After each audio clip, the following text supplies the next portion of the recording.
So, but I mean, that's what happens when you work, bro. It was like I've worked damn near 200 hours in the last 3 weeks.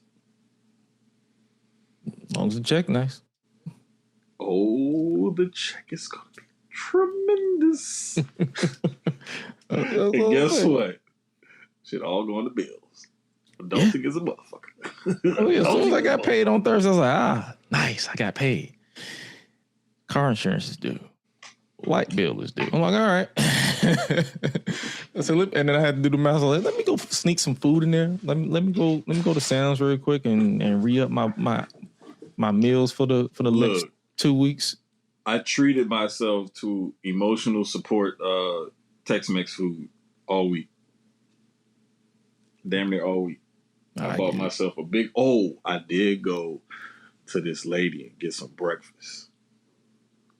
This lady sells breakfast out of this counter in this gas station, not too far from the hospital. Mm-hmm. Oh, bruh. I'm talking about $10. You get... Like, the thing be so full, she have to wrap a rubber band around it to keep it closed properly. Rubber band, man. Is that much grits, eggs, and whatever meat you want to have. You get it from the gas station? And 2 pieces of toast, yes. Or she's next to the gas station? No, she's inside the gas station. You know, I used to judge people who eat gas station food until I've actually experienced certain gas stations. And I'm just like, everybody can't cook, but everybody, it's certain ones. Like I eat food from Buc-ee's, and I will eat select food from Racetrack. And I'll eat definitely eat food from Wawa's. I don't know if you've ever been to Wawa's. I have not. That's like one of the things when I come to the East Coast that I want to experience is going to a Wawa. It's mainly, I will tell you this, is mainly, if you ever go to Georgia, it's like on the border of Georgia and Florida. So that's where it starts, because I know for a fact that I'm closer to Florida. Every time I drive to Florida is when I see Wawa's, and I'm still technically in Georgia. I'm like, I'll be there. I'll be at the Florida border in like 30 minutes at that point, because I already know. See them. Because as soon as I start seeing a Wawa, I'm like, okay, yeah, I'm closer there than I am home. So I already know. So because once you pass because we have a Buc-ee, it's like we're stationed in between like 3 Buc-ee's. There's one near Warner Robins near Macon. There's one closer to North Carolina, and I think there's another one somewhere going one of the ways. And I always say, once I pass Buc-ee's, then I already know once I pass Wawa's that I'm closer to Florida than I am to Georgia. So there's always like those little, when you take certain road trips that you're familiar with, there's always those little checkpoints that you have, you know. Mm-hmm. And I love that about a familiar road trip. It's like okay, I know it wakes you up because you be zoning out, and then you be like, all right, I'm closer. Cool, I'm closer. I'm woke. All right, let's. It's always it's like you gotta find something to like keep you going or whatever. Like I know one of the my friends and I we went down to went back home for my grandparents' 70th anniversary party, and my friend Damien was driving, and he got music in his car. Like he loves music, like whatever kind of music, all kind of. But his playlist is, or whatever it is that he has playing, like is so varied, bruh. I'm talking about, you may hear a rap song from like 1992, and then you may hear one from 2026. And then you may hear something, it's all over the place. But you want something else besides the music, you know, to kind of keep you going. Yeah. And I think those little checkpoints and those type of things like that, those little things you look forward to or whatever, those are things. Like I'm still pissed at the Tiger truck stop that they no longer have live tigers. And it's been like 5-6 years, and I'm every time I pass that, I say the same thing. I'm still mad that they took the goddamn tigers out. Nah, I get it. So hey, man. But yeah, man. I will definitely tell you, if you go to Wawa's, try their nugget bites, because every time I go, that's what I get is the nugget bites.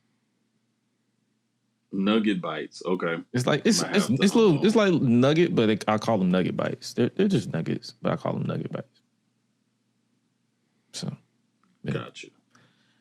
All right, enough of biting things, and let's go ahead and press this button and get the show on the road. Haha. You are the cream of the crop. Cool kids step to the front. Cool kids, too sweet sign for the click. Gotta give the people what they want. Gotta get eradicate quick. Yeah, I'm like Seth with the outfits. Coming in hot, too live on your outlets. Running these streets like the prophets. Thank God for the new day, can't stop it. Jay Uso with the yeet. Eat, sleep, flex, and repeat. Whole new swag with a price on the tag like Javon on the young OG. Better recognize on the mouthpiece. See the power level gotta increase. Bringing content on the daily. Feeling like Grash Unleashed. Greetings and salutations, ladies and gentlemen, boys and girls, non-binary pals, baby mamas, baby daddies, and everybody in between. Welcome back to the Grash Unleashed podcast. This is episode 167 of the show that brings you the good vibes to the best of our abilities. Joining you as always the voice that does the most, the purveyor of mischief, the president of chicanery, Gresh. And joining me as always is my guy, my partner in crime, my right hand, my left hand, the giant of the familia, Jermaine. The giant, who this week is back on camera and he's looking down on the masses. What's up, brother? Bro. Okay, now I can see the damn timer. I just had I'm on my iPad this week. Yeah. Because the laptop, like, I've been working so much, I couldn't, like, get the laptop fixed. So I'm on the iPad. So if I sound a little different and I look a little taller, it's just a different device. It goes with the aesthetics. Might have to, like, when you get the camera fixed, you might have to get an external camera and just place it, like, right there at the bottom instead of the top and just point it up just so we can keep the continuity. This is insane. Because when you said, bro, you really look like a giant now because you look like you're looking down on us, and I can't help it. Like, it just is what it is. Everybody's like, look at you, little people. Look at you wrestling fans online just with your bitching and moaning. Look at you out here debating all weekend about some shit that you can't change. Look at y'all getting irrationally upset about shit. Hey man, it wouldn't be online discourse if people wouldn't get irrationally upset about stuff. But hey man, if you guys don't know, now you know that's what we talk about: sports, wrestling, all the good nine. If you're new around here, hey, like I said at the top of the show, I'm Gresh. That's Jermaine. We're here to talk about everything and every which way. Which way you want to go? You want to slide to the AEW side? Or you want to slide to the WWE side? Because we got a little bit of balance this week, like not that much on the AEW side and not that much on the WWE side.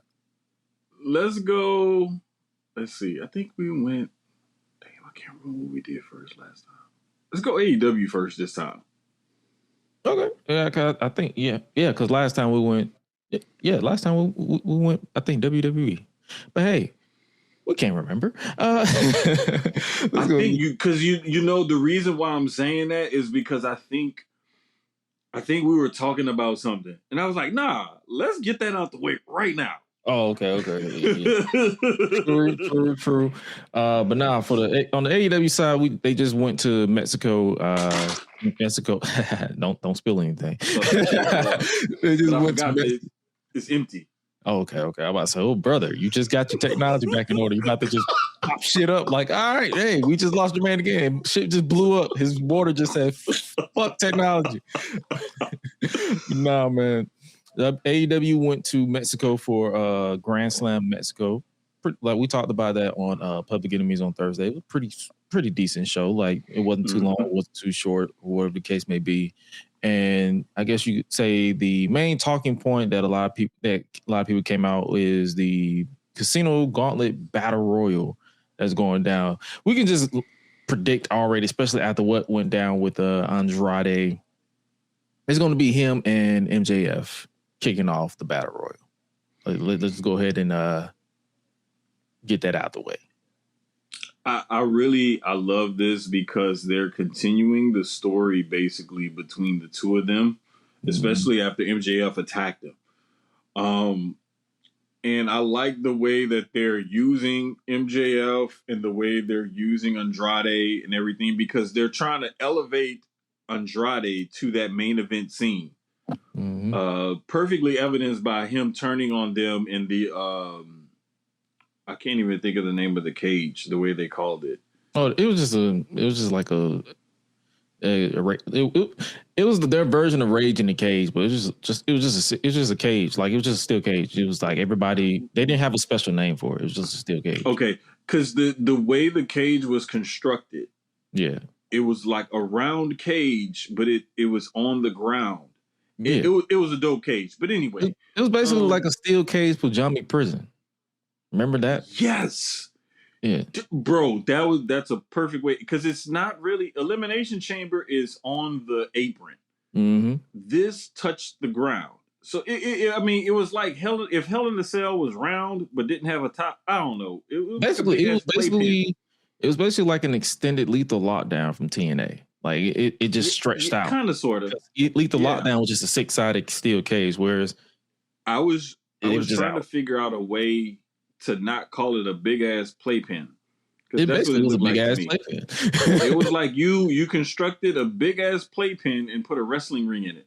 Yeah, kind of like what we did growing up. If we had the little dolls and the toys, where we had like little structures around. Like in my case, I think I legitimately cut a hole in a box and just put it right there, because I had a little toy ring when I was a kid. I had a little toy ring with I think it was WWE action figures, and I cut out a square in a box and just put it right there. I was like,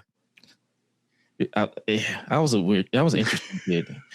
I love it. Nah, but I love the fact that they're elevating Andrade in a way where they're also turning him babyface, elevating him to that main event scene, and it's going pretty much seamlessly.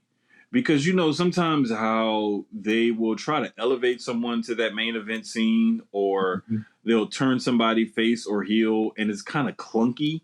Even it doesn't matter where it is. It could be WWE, AEW, TNA, MLW, wherever you want to call it. Sometimes that turn and that scene elevation, it looks a little clunky, but it's going seamlessly with Andrade. And one of the things that I'm noticing is that a lot of those guys are really short. I'm just, because I know MJF is short. And then I see them standing next to him, and I'm like, if all y'all around the same height, all y'all short. And I'm not just saying that because I'm tall.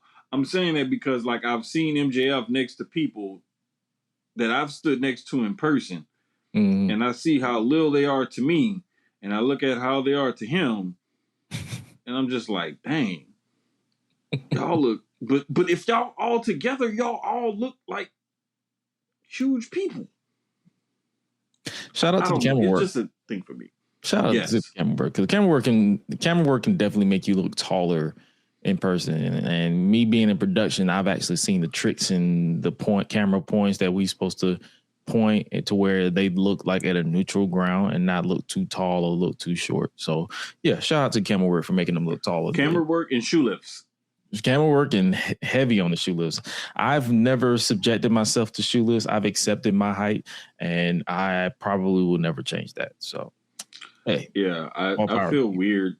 I feel weird wearing certain shoes that make me feel taller, because I'm like, I shouldn't feel this tall. Like, I know around the height that I like. So if I put on a pair of shoes and it makes me, I know there's something wrong. Like, these shoes are extra thick on the padding on the bottom or something like that. But this Casino Battle Royal, it's a lot of people online discourse. They're saying it's shaping up for another MJF win, right?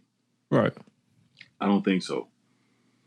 You think we're gonna get some solid surprises, or I already know we're probably gonna get some free agents from the recent free agent pool. I would not be surprised if we get a Malachi Black resurgence, or someone I know someone who we should be seeing is a member of the Hurt Syndicate in that Battle Royal, because I've been asking for the past 3 weeks, what the fuck is the Hurt Syndicate? Bro, it's like I don't know if somebody got hurt and they just all took off, or if they just all was like, you know what, we all putting in PTO time. That's the thing, because I know Bobby got hurt and then they all took off, but then they came back to Collision where MVP cut that promo, I think earlier this year, and then they just nothing. It's been kind of strange, man, because some of their time there, they've been just off TV, and then some, like you said, Bobby was hurt, but then everybody took off. Right. And it's like, you want to see more of those guys because they're legit big badasses in a company that could use legit big badasses. So it's like, why you have a whole crew of guys that you could use in this manner, and you're not choosing to use them in that manner. Plus, I would have loved to have seen, if Kevin Knight was going to turn heel, I would have loved, and I know it may sound like the trope, put all the niggas together. I would have loved to see him be the young lion, for lack of a better term, in the Hurt Syndicate. It would have been a lot better than whatever the heck they've been doing with him now. Like, I'm not going to say what they're doing with him now is downright dog shit, because trust me, if we combine both of our years as fans of wrestling, we've seen our fair amount of dog shit, literally. And what they're doing now with Kevin Knight is far from it, but they can definitely put him in a better position. Just to answer my own question, because I looked it up because I was just curious. The last time we saw the Hurt Syndicate in general they was a part of Jericho's team at Stadium Stampede in May.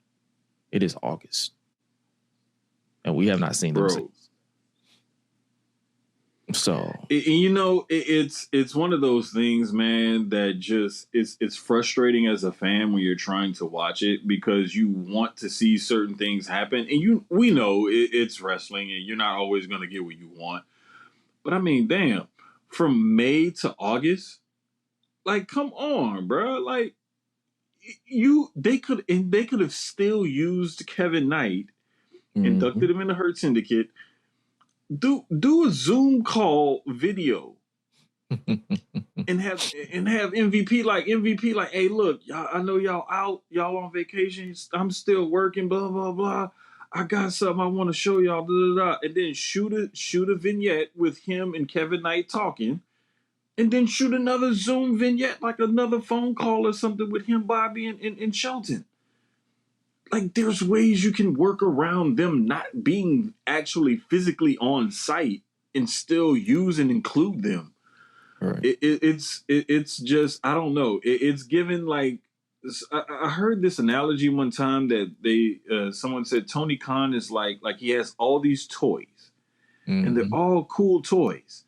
But sometimes he'll pick up one toy and be like, oh, I forgot I had this one. He'll play with it, then he'll put it down and be like, oh, wait, I forgot I had this one. And to me, sometimes that's what it seems like. And that's the frustrating part about AEW. Whereas WWE, you see them, and they're doing the exact same thing. It's sometimes they forget they have certain toys. And then all of a sudden it's like, oh, wait, look at this new toy. Look at this new toy. Happens all the time. Happens all the time. And it's like, that's the unfortunate trope of wrestling in general, because you're going to come across that. You're going to sign all these people to your roster. You're paying them this. It's like it's a recurring, because when you have a company that's making you money, you can keep these people on the payroll. But after a certain point, you're going to be like, hey, what are you doing with them? You got the Hurt Syndicate. You got Nyla Rose. I'm just throwing names out there. It's like that you don't see on TV, on Dynamite. I mean, you probably see some of them on Ring of Honor, but I'm not finna sit here and act like I'm finna go out of my way to watch Ring of Honor. At least I'm being real. I'm not finna be that wrestling fan like, yeah, I'm gonna watch everything. I ain't got that kind of time. I'm sorry, respectfully. No. If you do, I love that for you, but I don't. So right. But I'm just mad because I wanted to try to make it to the Death Before Dishonor up in Philly, like in a couple of weeks. Yeah. but it's on a freaking Friday, and that's the one day of the week I can't take off yet. So yeah, because you gotta be working those crazy hours. Yeah, then I work by myself on Fridays, so lovely. Especially last night. Yeah, man. But I think this Casino Battle Royal is gonna give us some surprises. Hopefully, we do see an appearance by the Hurt Syndicate. That would be nice. But I don't think that it's going to be as straightforward as reslotting MJF right back in that main event scene. That's why I think this whole thing with Andrade is popping off, because I think that's going to be the start of his next program. It's going to be like a feud. Good question. Let's hit the Google machine. You know what? Because it was all in. It was all in. No, Texas, the Casino Battle Royal is different from the Dynamite Diamond Ring. I'm talking about, wasn't it all in Texas? Was it last year, 2025? Yep. Okay, let's see. I'm finna pull it up because I'm trying to remember who won last year. Yeah, he won the gauntlet match last year. MJF won. He was with MVP. He won by pinning Roderick Strong. Oh man, I am looking at the. Wait a minute. That was last year. It's only going back to 22. But yeah. Here it goes. Okay, Casino Gauntlet match. Yeah. See, I was looking up Casino Battle Royal. So it's the gauntlet match. So basically, it's a model. It's basically 20. The match starts with 2 wrestlers in the ring, and then it's like the match may end at any time via pinfall or submission. Okay, and yeah, he won the last one for the World Championship match contract. They've had 2 more to crown Ricochet as the inaugural national champion and to crown Kevin Knight the vacant TNT champion. That's what Wikipedia is saying. But the actual I'm just saying, I'm like, I'm comparing basically from last year. Comparing last year, like last year's Battle Royal or Gauntlet to this year.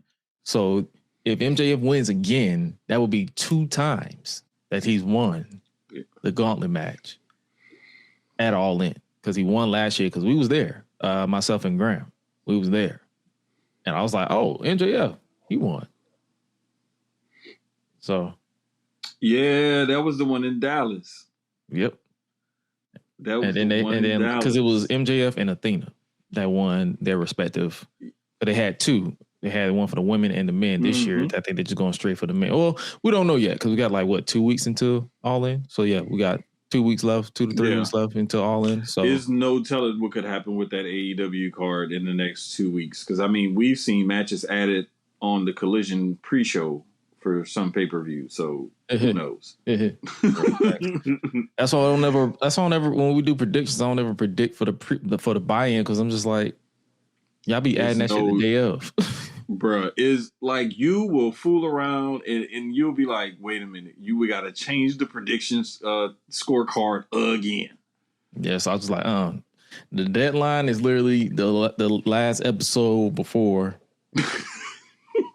And we'll be like, yep, this is it. This is the last one. That's it. Like, we're not doing no more predictions after that. It's like the results are final. These do not count.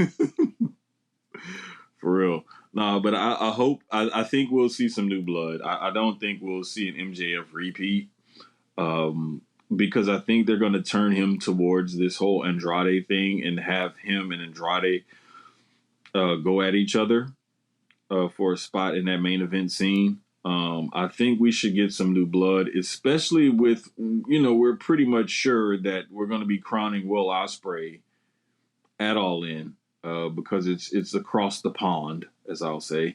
So I think we don't want to immediately see MJF and Billy Goat right off the bat. Mm-hmm. So I think we'll get someone else in that picture. That, at least that's what I'm hoping for. You never know. They may want to do paint by numbers and say like, hey, just recycle the same thing because it works. Yeah. And a lot of the times that bores a lot of in-depth hardcore fans to death. but the casuals love it because they love the shock and awe of an MJF promo, or they love to see like the bigger stars or the more known people. Whereas we want to see a little bit more of a variety, and play with some of your different toys that you have in your toy box. I mean, he did that with Kevin Knight at Redemption, because he could have put anybody in that spot. But he's like, let's just try Kevin Knight. Let's see what we could do with this. And I feel like a lot of people need to do that. Similar to earlier this year when WWE had that Saturday night's main event where Finn Balor fought CM Punk on the build up to the road to WrestleMania. Mm-hmm. They could have used that spot for a younger talent. They just decided that, we ain't going with no younger talent. We ain't going to go with some tried and true. We going to put him back towards in this main event scene, kind of like, hey, here you go, nigga. Let's just get this. It's like, hey, we already know where we're going with this. We got this. Just give it to him, because we're not going to have Rumble. To me, that said, this is a tune-up match. Basically. To get you right on the road to Mania. Whereas AEW, Tony Khan was like, I want to showcase one of my younger talents that I'm trying to build up. And I love that idea because he just won the TNT title. He turned heel. Let's get this, let's hotshot this guy. Let's wedge him in this picture some way, somehow, but make it meaningful. And I think it worked out perfectly. I agree. So, hey. All in is shaping out to be a pretty fun experience again this year. Mm-hmm. You got your matches. You got Cage and Cope versus the Young Bucks. You got Willow versus Mercedes. You got Divine Dominion versus the Brawling Birds, and obviously Kenny versus Will Ospreay. Do you feel like we get, because speaking of reference to the free agents, because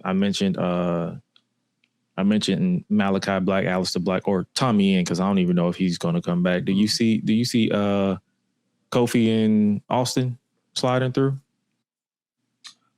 I really do want to see that, because I can't wait to see the interactions between them and the Young Bucks and Kenny and all of them. Mm-hmm. However, a part of me wants to see them on the indies. I want to see them take a little tour. And, I won't be against it. Go around before they go to AEW.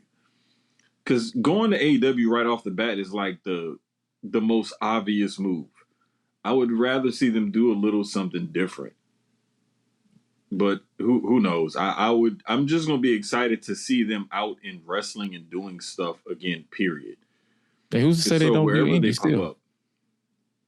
Yeah, and that's what I want to see. I can't wait. Dream scenario, I would love to see them pop up at an Ashe, pop up at an HOG. Hell, pop up at pop up at ROW down there with Booker T. Pop up in some of the most random places. Naptown over in Indianapolis. Pop up at some of those type of places. Facts. I wouldn't, don't break their banks, but please pop up in certain places. So for sure. So hey man, I'm down with that, and all in, like I said, it looks like a pretty solid show. I guess the last match that is confirmed is the Continental Challenge Cup. Mm-hmm. We definitely talked about it briefly on Thursday, but for those, just a reminder for those who didn't catch it, it's basically a single elimination match tournament.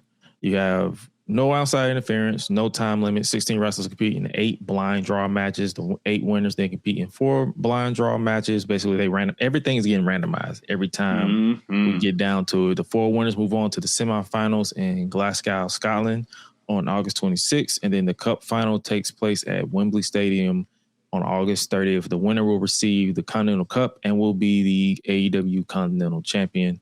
Outside of John Moxley, you got Nigel McGuinness, Jay White, Brian Cage for some reason, Kyle O'Reilly, Shibata, Matt Sydal for some reason, Hechicero, Roderick Strong, David Finlay, Jungle Jack Perry, Claudio Castagnoli, Orange Cassidy, Ace Austin, Jake Doyle, and Eddie Kingston. I love the fact that everything is going to be randomized. I love that because this adds to the intrigue of the actual tournament itself. And I love tournaments in wrestling. Like tournaments in and especially when it's unpredictable, when you don't really know who's going to win. Mm-hmm. Like I love, and then they're randomizing it. Oh, come on, man! This was made for people like me. Oh, for sure. Just a brief prediction: who you think the finals will be? You see John Moxley and someone else, or they can just flip the whole script and just give us somebody completely random. Bro, I would love to see as far as like up and coming or whatever. I would love to see like. I don't know.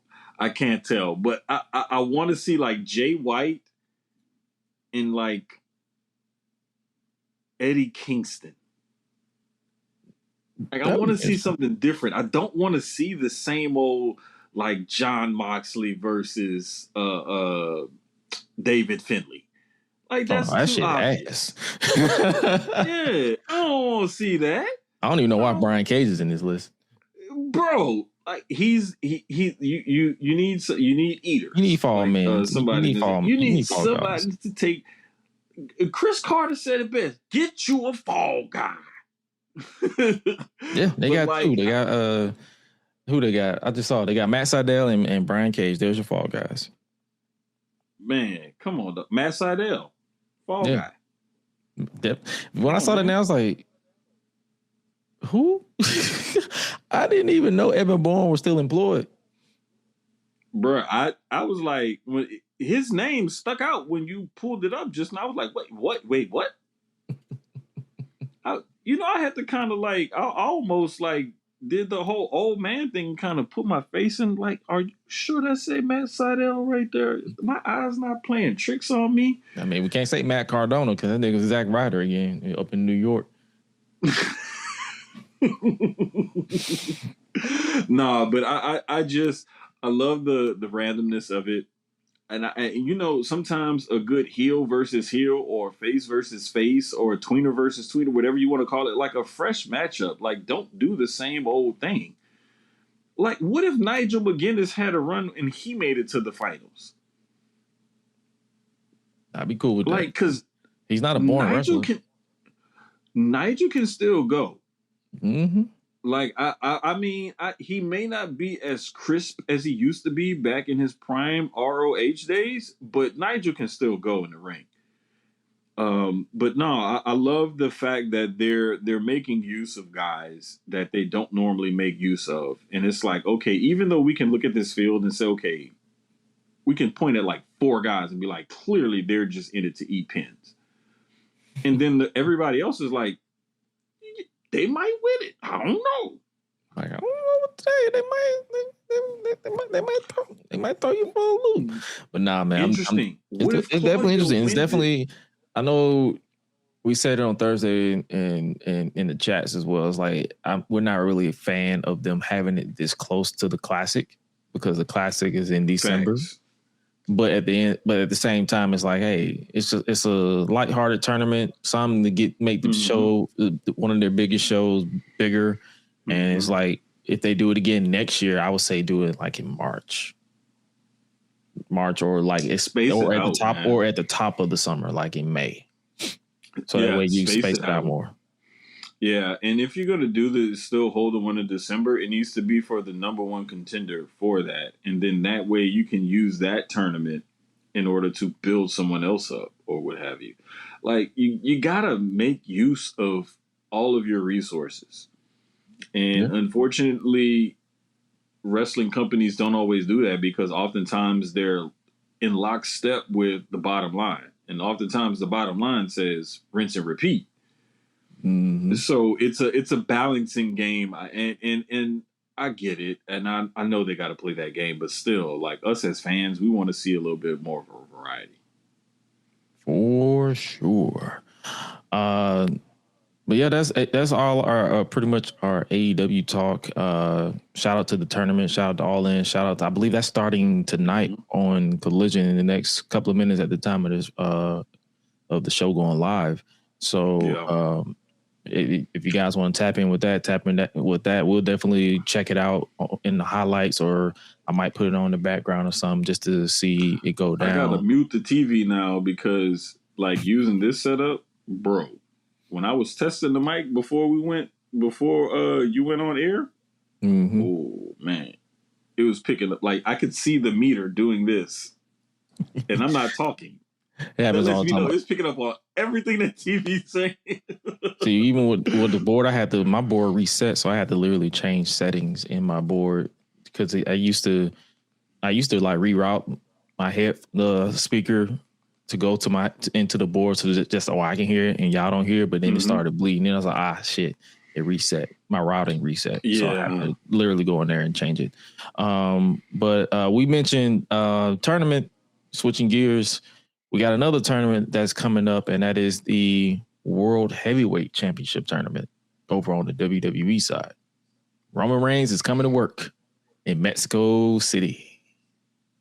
Hey, listen, first of all, let me apologize to Dre and everybody and pull back the curtain a little bit in our friends chat, because they was like, oh, we're going to get Penta and Ray Phoenix? We're going to get Penta and Ray Phoenix? Man, y'all tripping, man. We ain't getting no goddamn Penta and Ray Phoenix. I'm standing 10 toes on the fact that we're not getting Penta and Ray Phoenix, but my dumb ass said El Grande Americano is winning this. And then you looked at the graphic. At the tournament, El Grande can't win this fucking tournament unless he nigga ain't even in there. Not even in the fucking tournament, dog.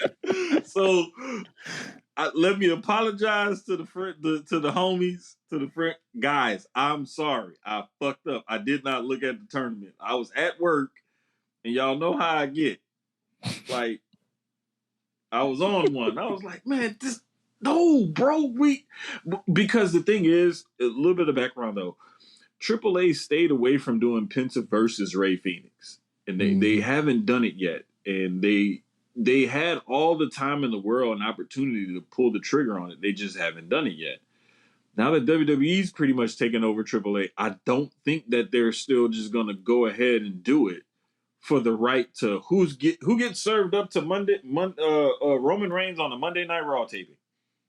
That's pretty much everybody in this tournament. I'm not even going to hold you. But I'm saying though, they still value a lot of the lucha libre traditions and whatnot. And brother versus brother is something that you don't just do on a whim. It's something that means something, like the mask versus mask thing and those kind of matches. Yes, they mean something, and it's all a part of the lucha tradition. And so you don't just run to that card just to say, hey, we need to drum up some ratings for a Monday night. No, you don't do that. So really, you honestly, don't do that. Truly, but then you remember who's running this creative, and they're going to do exactly that. It's stylistically the person in this tournament that would give Roman Reigns a good match will be Dr. Wagner, because he's a bigger luchador. He can do some of the lucha stuff, but he's not like 180, 90 pounds like Penta or one of those guys. He's not like 165, 70 Penta's pounds. Not really a light guy anymore when you think about it. I think Penta's more. I think he's like a shade over 200 or so. He's around. Yeah, he's not Ray Phoenix. Yeah, but I was like Penta. Nah. But you got Ray Phoenix and Dragon League guys that's like 160, 170 pounds. I mean, even though they may be built differently, like those are tiny guys. Like Roman is damn near 100 pounds bigger than those guys. Like, see, a guy like me really want the try. I'm about to say the guy like me would throw Omos in there. And I'm trolling, but you know what though? That wouldn't be a bad idea. Because technically he's under AAA. Like he's not on Raw or SmackDown. He's a AAA guy. This is what I'm saying. And Bro, that's actually a genius idea. I'm just saying, like, if you want that big guy, but I'm not gonna sit here and act like Roman versus a little guy is not going to be intriguing because hell, he the few matches he had with Rey Mysterio all those years back were actually pretty entertaining. So it's like it's not going to be boring. No, it has a chance to really do something, but my other point to that is, Roman's going to have to sell some in that match. Do you really want him selling to a guy that's almost 100 pounds lighter than he is? If he's like this tribal chief, this big badass, I held the title for 1,300 days type of guy. Do you really want him seeming? I mean, if anything, the way that they usually structure his match against lighter guys, he sold a little bit of their offense, but not long periods. Right. Like they'll get a little bit of offense in, then he'll catch them, punch like him. They'll catch him reeling, and then he'll be like, "Man, get your ass out of here." Yeah, he does it every time. Get your ass off of me. Like, what the fuck? But like he hit him with an uppercut or something, and then he'll be like, "Man, sit your ass down." I feel like if they were going to go with Penta, they would have done that on WWE. They wouldn't have had to go through the AAA route. Well, most of these matches are going to happen on Raw. Right. Like maybe one match will be on AAA. Everything else will be mainly on Raw. But it's basically like a AAA showcase. Basically. And so that's what I'm saying. Like, it just, certain things like just don't vibe with me, don't make sense to me. But, I mean, again, I love tournaments. This one was... As soon as people saw it and they saw Penta and Phoenix on opposite ends of the bracket, they were like, "Oh, Penta and Phoenix in the finals." Mm-hmm. And I'm like, "Damn, bro! Like, if WWE do this, like, that's really gonna be a gut punch to me, who's been like trying to really not just watch Lucha Libre, but like get into like the traditions and all of that of it. Like, it's been a journey, and like I have people that I've asked that know about it and like, hey, what does this mean? Or how big is this? Or, I see such and such. And like one of the things that's been fascinating me about the way they've accepted El Grande Americano is because he's basically fully ingratiated himself into the culture. Mm-hmm. Speaking Spanish is one thing, but he's fully like ingratiated himself into the culture. And that's why they accept him the way they accept him. And that's why they treat him the way they treat him. And that's why I believe like he's going to be in the main event of Triple Mania against Dom for that AAA Mega Championship title. Of course, that's another reason why. I said they've already started to build to it because Dom turned on him. Right. So, hey. That's why I say, like, I think that they're saving him for that. And so they're not, that's why he wasn't a part of this. So I don't know, man. It's still up in the air how this is going to turn out. I'm glad to see another tournament in wrestling, and especially in WWE, because they seem so averse to tournaments. True. So basically, for those of you who want to know how they're going to map out, you got Raw coming up. It'll be Penta versus Laredo Kid. And then on AAA next Saturday, it'll be Psycho Clown versus La Parker. And then a week from this coming Monday on the 17th, it'll be Dragon Lee versus Dr. Wagner Jr. And then Ray Phoenix versus El Fiscal on the exact same show. And then the second round on the 24th will be Penta or Laredo versus Psycho or La Parker.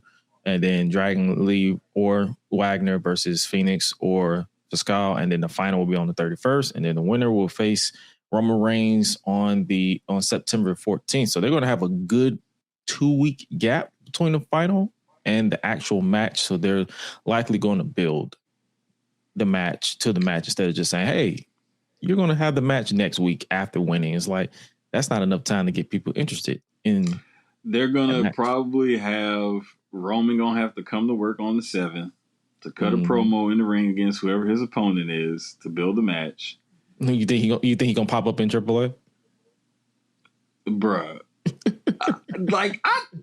I want him to. That would be dope as fuck, but I doubt it. Yeah, I doubt it too. I highly doubt it. Because isn't AAA pre-taped or are they typically live on Saturdays? Oh, I think it is. You know, I can't remember, to be honest with you. Gotcha. I really can't remember. And I haven't been able to keep up with it every Saturday. So, like, this Saturday, well, since I got off earlier, I can't even say this morning. I'll just say earlier. But I had planned on, like, trying to catch up with some stuff, like, you know, between today and tomorrow and maybe Monday before I go into work. I don't know. But anyway, like, it's good to see the direction that they're going in. And I know some people were nervous when WWE took over. And I know that people thought that they were going to muck it up or whatever. But Undertaker's been cooking down there. He really has. And I've even heard people that I know and trust that watch the weekly show. And they say it's been really good on a week-to-week basis. So that's another thing, because, you know, that's one of the complaints that we have with WWE and with AEW with their weekly television is that it's not always that good. AEW, at least we can rely on them to put on good pay-per-views because they're going to give us, you know, 9-10 matches and they all going to be at least 10-15 minutes apiece. So they're going to give you the wrestling and they're going to give you good matches on their pay-per-views. But WWE is like, yeah, hit or miss on both. Yeah, because we still got Oba with his title match lurking in the background to whenever they decide to stop with the side missions. Bruh. Oba with that title match is like, remember how, I can't remember, I think it was Scooby-Doo, where you would see the shadow of the villain in the background, like moving as an independent character over the whole scene or whatever. Like them old school cartoons like that. Like that's Oba with that title shot. Like you see all the stuff going around in the foreground, but then you see this big, huge Nigerian shadow in the background over everything. Yeah. Darula is coming for that title. Which one? We will find out. Speaking of titles, Destiny knows my name. Switching the titles, switching gears to SmackDown. Speaking of the world title, we had a confrontation between CM Punk and Kevin Owens. And what a confrontation it was. Brother, I love how they leaned into the real life beef between the two of them by having the way like Nick Aldis, security, and the backstage people came out, because you could tell, like, okay, this is for TV but you could tell it was like, it wasn't like normal, because normally they all rush out at the same time and they all go to break them up after they start punching on each other. With this one, they were like, should we come out? Should we not come out? Should we separate them? Should we get between them? Should we not? Like, what do we need to do? Like, you could tell they knew, like, this could potentially be a volatile situation. So let's just be out there and be ready. Yeah. And I love the way that whole segment was shot. I love the way it came across, because you can tell they leaned into that realness. And they dropping field bombs. I don't even call it pipe bombs. I was like, field bombs. Like, hey, what up, Phil? I was like, man, y'all been calling this man by his government more times than when y'all did during his first run. At least the first run, he called himself Phil. Right. Whereas everybody's like, yeah, this is Phil. Bro, this has a chance, low key, to be one of the better feuds as far as the promo work is concerned that WWE is going to have this year. Because they really don't like each other and they really have a real genuine like dislike for each other, and it's been going on for years. And so 2 decades, actually, since like 2004 or 5. 4, 5, 6, something like that. Like, lean into that shit. Like, let them cut loose on each other. See how far we can push this. Like, yes. And KO's been out for like the last, like he said, 17 months. Year and a half. Like, you already know he been itching to get back into the ring. And his first feud when he comes back is with Punk. Oh, This is about the. And I believe they just. I don't know if we haven't seen the graphic, but he basically said he won it on August 21st in Toronto. In Toronto. Yep. So that's when we're going to get the first match. And speaking of Toronto, his last match before he went away with injury was against Sami Zayn, who went on another tirade. He was just irritated with everybody, all backstage. He went in on Kevin. He went on Punk. He went in on Nick. All this like, yo, you stacking the odds against me. This, that, and the third. I'm just like, I understand, brother. You've been screwed. Say, bro, psycho paranoid Sammy is my favorite Sami Zayn. And I like how Punk just laughing in his face when he's like, bro, my hand wasn't broke out smacking. He's like, no, you wouldn't. You weren't gonna do shit.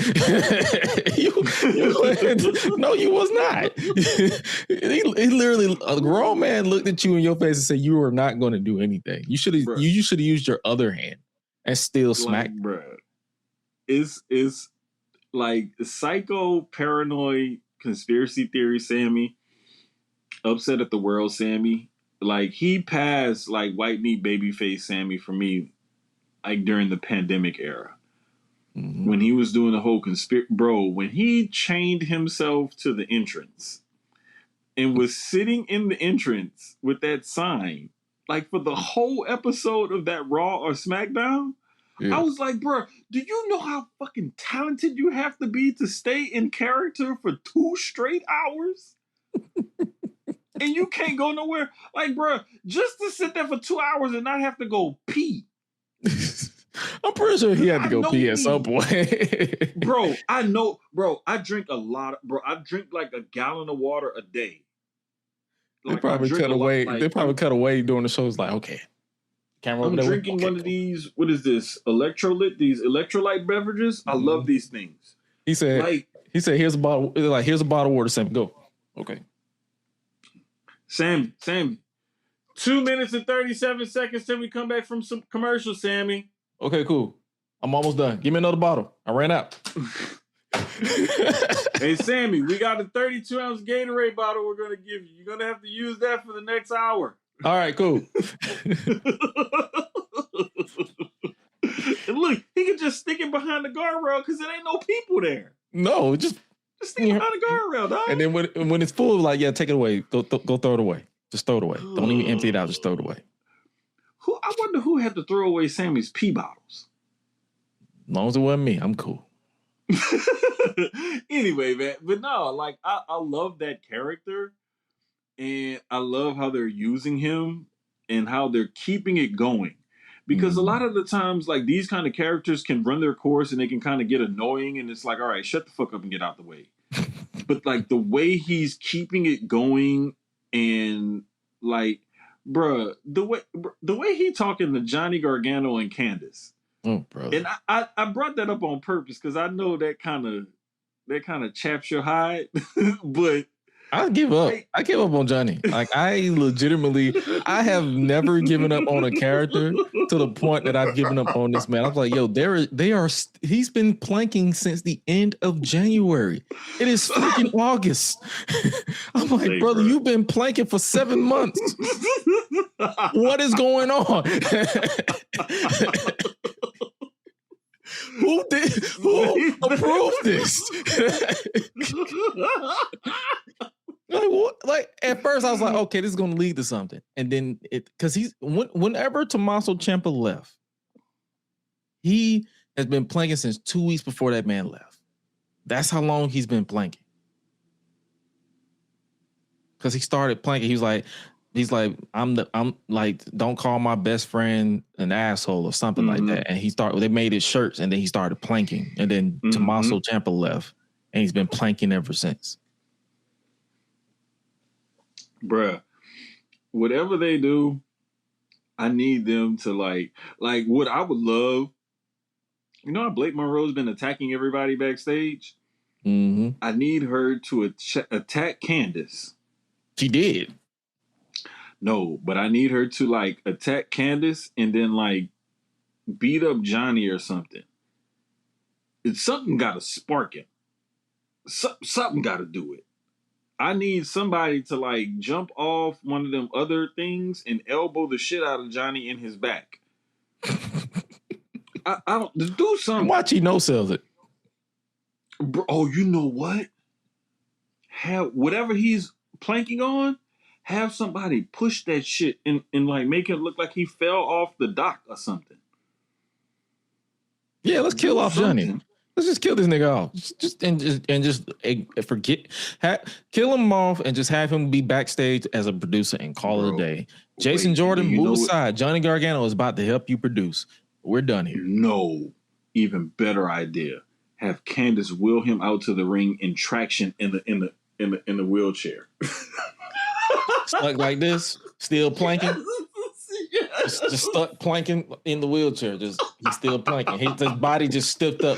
The impact of the impact, his body just stiffed up like this. He just like, you know what? Like, yeah, let's do it. Let's do it. Go for it. Like have him in a full body cast and just be like, just stuck in a plank. We could not get him to release his muscles. He's legitimately catatonic into a plank. And then they do like a Raw or a SmackDown in Cleveland, and he's in front of his home crowd, and then he just snaps out of it. And he turns into Johnny freaking Wrestling again, and then he puts on like a 12-minute banger against Chad Gable for the IC title. Come on, man. You got to get with that. Yeah. I want to. Anyway. But will they do that shit? No. Because he's going to be still planking for the next 6 months. Exactly. He probably going to plank out his damn contract. Yeah. So, yeah, I looked it up. He's been planking since January 21st, 2026. And he briefly came out of the plank to win a gauntlet eliminator to face Miles Bourne at Stand and Deliver early this year. Oh, yeah, he did, because he briefly snapped out of it and then went right back into the plank. Legitimately, after he lost, he literally went right back to the plank. I was like, yep. All right. The shit is crazy, though. But no, like, this whole, like, the KO Sammy thing, they can always keep going back to this and playing off each other. And this is also why I like to kind of transition, like why they keep going back to the whole Cody Punk, Cody Randy thing. Because there's history there that you can go back to and you can play off of and whatnot. So that's why I love, like, when they have these kind of stories, but they know how to go back to that well the right way. Because sometimes they go back to the well and it's like you're doing the same damn thing. But like, go back to the well and revisit a different aspect of the story if you're going to go back to it. Like, I was surprised that they actually decided to quote unquote close the chapter on Seth and Roman at SummerSlam. Mm-hmm.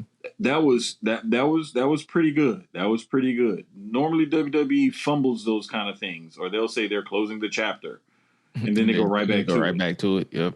Famously, The Rock and John Cena, once in a lifetime, and it happened the very next fucking year. That was funny. I'm like, you were a fucking liar. All right. What the fuck? Like, okay. But no, like, I love the fact that they're going back to this, and I want them to continue to interweave stories together and have different things happen like this, and just show a little bit of variety and show us something different. Like, don't keep painting by numbers and don't keep going back to the same damn wells over and over. That shit gets boring after a while. And I know it's a cash cow and I know it makes money, but goddamn it, sometimes y'all need to switch it up a little bit. You know what? I agree with that, because we're going to get back to the Cody and Randy in just a second. I need y'all to switch it up a bit because, hey, Chelsea Green is the interim women's champion, or I guess you can drop interim because Rhea is out for the next 6 months. She just had knee surgery. And after having Chelsea Green lose to Fatal Influence Attraction, you brought out Nia Jax and Lash Legend, which I'm not complaining, but hell no, I'll never complain when they bring them to us. I'm never gonna complain. But do we need to see Nia challenge and lose for the women's championship again? Because you know it's a customary. Hey, your first feud as a babyface champion is Nia Jax. Nia Jax is like their Dolph Ziggler. Literally. She's like their but you need those type of utility players though. You need it, but you at the same time, you know how we just saying like switch it up. Switch it up. Yes. And stop having, your big badasses look so fucking weak sometimes. Mm-hmm. Ain't that the truth? That shit gets on my nerves. I don't care what company it is. Like, don't have your big badasses look so fucking weak. Like, make them legit big badasses to where you don't have to have a whole program of them squashing people and getting the big bad angry person to build them up only to get them beat up again. Like, you shouldn't have to rebuild and repackage a badass. They're a badass. They're physically bigger than than most other people than they're in the ring with. You don't have to do anything to build that. It's naturally there. Yeah. But hopefully we'll get some chicanery, some type of tomfoolery or something, and Chelsea Green will like roll her up. I would love for Chelsea to roll her up and like have her feet on the ropes to get the 1, 2, 3 pin over Nia. Like, have Chelsea retain in chicken shit heel ways, but she's gonna get cheered for it because people love her. Facts. So I mean, in the thing that I love the most about this is like I hate when people say a person deserves this or deserves that. Chelsea Green is one of those people where she can literally be given shit and she will make a shit sandwich out of it and make you like it. Mm-hmm. And no matter what they've thrown at her or what they've given her, she's found a way to make it work. And she's always highly fucking entertaining. And despite all the BS, my favorite part about all of that was her dedicating it to Michael Hayes. What's that line that he said on Unreal Script, or do you feel like he really legitimately felt that? Because, Unreal is reality TV, and, reality TV is scripted as hell. Do you feel like he actually felt? I think that was a worked shoot, to be honest with you. I think they're leaning too far into it. That's why I'm asking. I'm like, do you think he actually felt that, or he probably felt that way, and then they hashed it out, and then they just say, yeah, we're going to run with this because people are going to get behind it? No, I think he legit felt that way, and I think he legit said it or whatever. And I think that once they were doing post-production and stuff, and it got out, and it was like, ooh, that kind of looked bad. And then he probably was like, well, look, you're typically slotted in this slot, and you're typically da-da-da-da-da. And, wrestlers are always going to see themselves as, WrestleMania main eventer world champion. Mm-hmm. If you're really in it for the right shit. But, like, I think that they just decided to like say, fuck it, let's just go with it. Like, I mean, that's her role. Like, that's what she does. I mean, the reason I say that because I'm like, this is the one time I was like, he wasn't wrong. Like, I wasn't finna say, oh, Michael Hayes was just like a flat out lie, or he was just a hating old geezer. He is an old geezer, but I was like, he kind of is telling the truth because if you actually watch the product, she was slotted that way. Like, she was basically a loser that was just there to put the people that they actually want in this position over. Thank you. And it's okay. Like, again, you need certain people in certain positions on the roster that are going to help prop other people up and make other people look better. And so what I don't like is the fact that you want to limit her and think that she can't ever break through that glass ceiling. I think that's what everybody's pushback was on that comment. Right. And that's exactly what it was. And it's like, you catch lightning in a bottle, boom, boom, boom, she's world champion. Okay, cool. Like, that could happen to anybody at any given time. And, I mean, look at the way Mick Foley was treated. He was brought into WWE as an afterthought just to have another opponent for Taker. True. And look what he ended up doing. Great. 3 faces of Foley.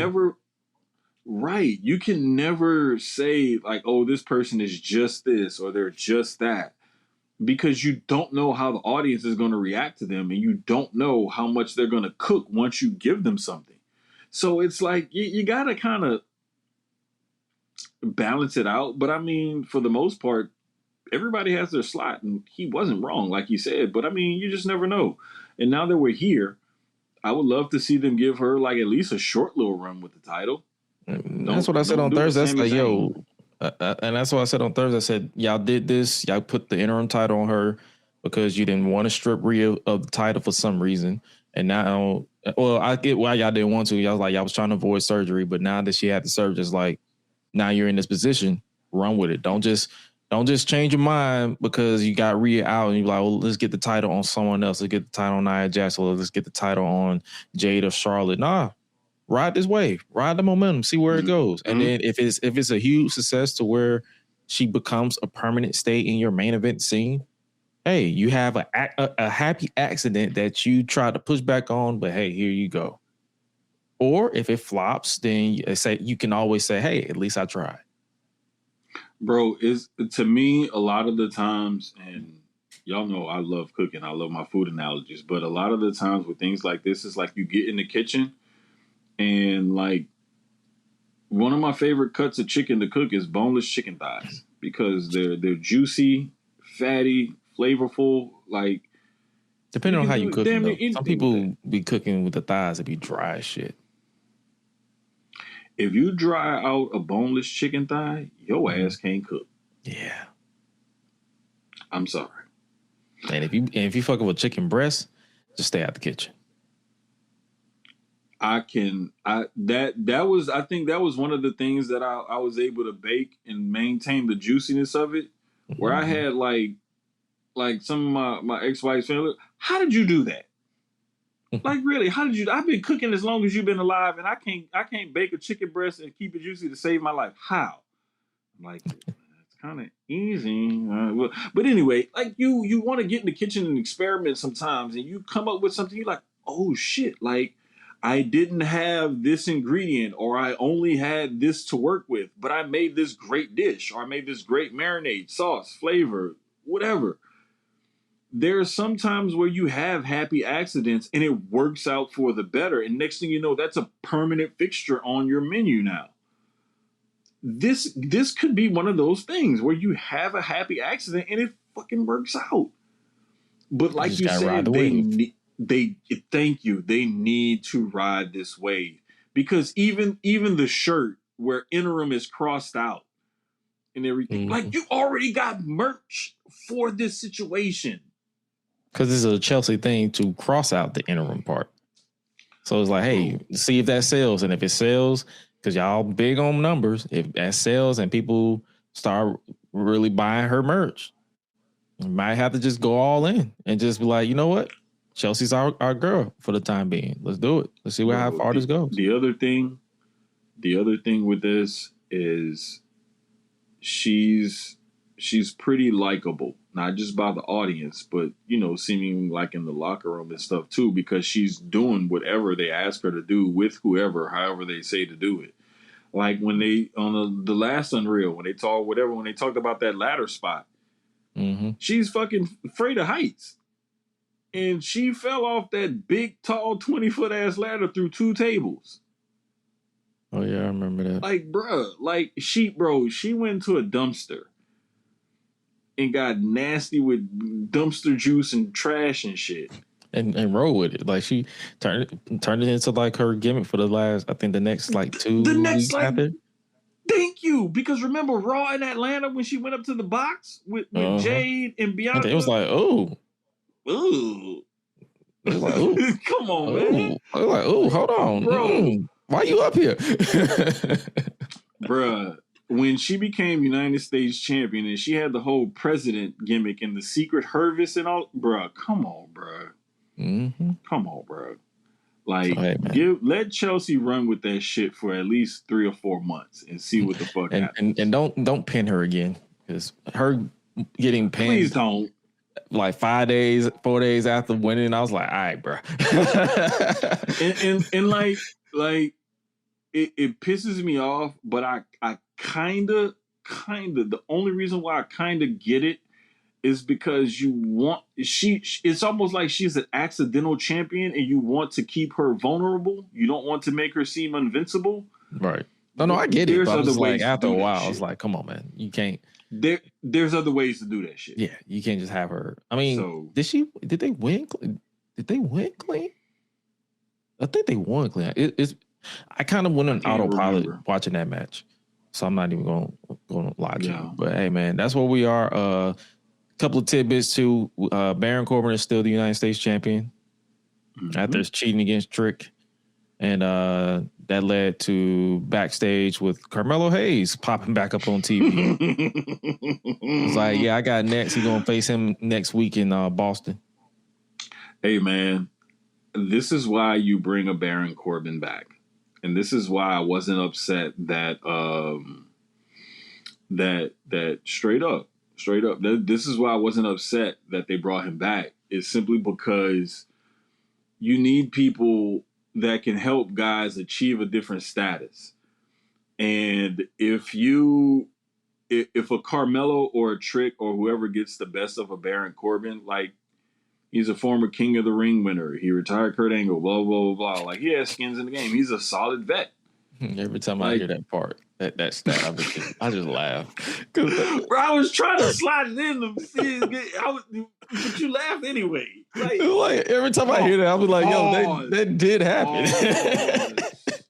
Pause. I just read that sounded wild. Yeah, that did sound but crazy. Anyway, Jesus Christ. But no, like this is why you need guys like that, because he can help guys take their talents to a different level and take the game to a different level, whether it's in-ring, on the mic, or what have you. And, getting the best of a solid vet like that kind of, elevates you to a different level. And you need guys that's going to push you and make you compete at a different level. So it's good to see Baron Corbin back and working with some of these younger guys and kind of, showing them the ropes or getting them some extra reps in with a solid vet like he is. And he's a great worker in the ring too. Like, don't underestimate that. The dude can go in the ring. True. Switching gears back to Cody and Randy. I like the fact that they're pretty much giving us what should have been the build to WrestleMania. Without the title this time.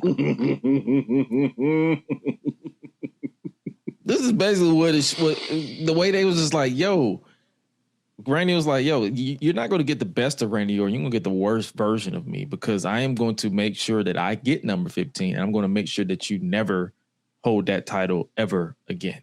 And Cody's like, my nigga, what are you talking about? There's no title here. The title doesn't even prevent me, because he basically was like, yo, the title had me acting a certain way. I had to set a standard. But now I'm not held to the standard of the WWE Championship. Now I'm about to kill you. He's like, you got to get the worst version of me. We both about to go to war. He's like, you're the last legend left, because Brock apparently retired. We'll see next year. And he's like, you're the last one of that class left in WWE, because you can't count, because Shelton Benjamin is still in AEW, so you can't say he's retired. But he's the last legend from that class standing from OVW in WWE. He's like, bro, which one of us is gonna kill you first? And I'm just like, this is what should have been at WrestleMania, but I'm not going to sit here and harp on what's happened in the past. What's done is done. What's done is done. That's what they did. They got the backlash that they deserve, and we're moving on. But this is where we are, and I am ready for this to happen. Bro, I love the fact that Cody brought that up. You're you call yourself the Legend Killer. You're the last legend left. And it's like, oh, that was a bar. And which one of us is going to kill you? But then you first? think about it and you look around, and it's like, he is the last. He like legit. He's so legit it's like the last one left. All right, bro. Like you fucking around. You about to find out. And that's basically what he told Randy. And Cody, Randy already told Cody that, like, in the build to Mania. Like, you fucked around and you found out. Now the shoe is on the other foot. Now Cody is like, all right, I fucked around. You about to fuck around and find out. Yeah. are we getting a Hell in a Cell? Or are we getting like some street fight or something? Because the match they had at Mania got color. Oh yeah, Cody got a whole eye closed with the punt. You can't get much more like crazier than that. He had the gash on the eye and on the head. Mm-hmm. I didn't realize. I thought it was just the one like on the face or whatever. But then when I watched Unreal, that's when I realized, oh, it was one on his head. Yep, and he did not tuck his head to protect himself from the punt. He legit took the punt to the eye. Bro, this is how you know he's a real sicko. Because he was like, man, it's Mania. It's Mania. It's like, brother, no. No, it's my life. This is my face, my head. Like, what? The CTE is real. This is my life. This is all I got. I live and breathe this business. Bro, like, I love what Dax used to say for FTR. I love my wife. I love my daughter. I love this business. That's literally what Cody basically be saying when he does that stupid shit. Dog, so that shit is hilarious. Oh man, but nah, I'm interested to see where they go with the with this match. It definitely has to be a street fight. Like I don't know if they want to keep, because I think they're trying to make Hell in a Cell a special attraction. They need to keep it that way. So I thought they're going to have 2 Hell in a Cells in the same year. This needs to be like Extreme Rules, No Holds Barred, Street Fight, however you want to call it. Yeah, the tagline don't matter because all of it be the same. You're gonna get the Slim Jim table. You're gonna get the Wingstop steel chair, and you're probably gonna get the Magic City Kindle stick.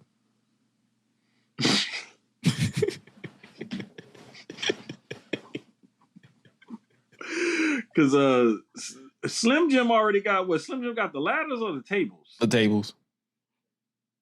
Who got the ladders? Somebody had I don't think anybody got the ladders yet.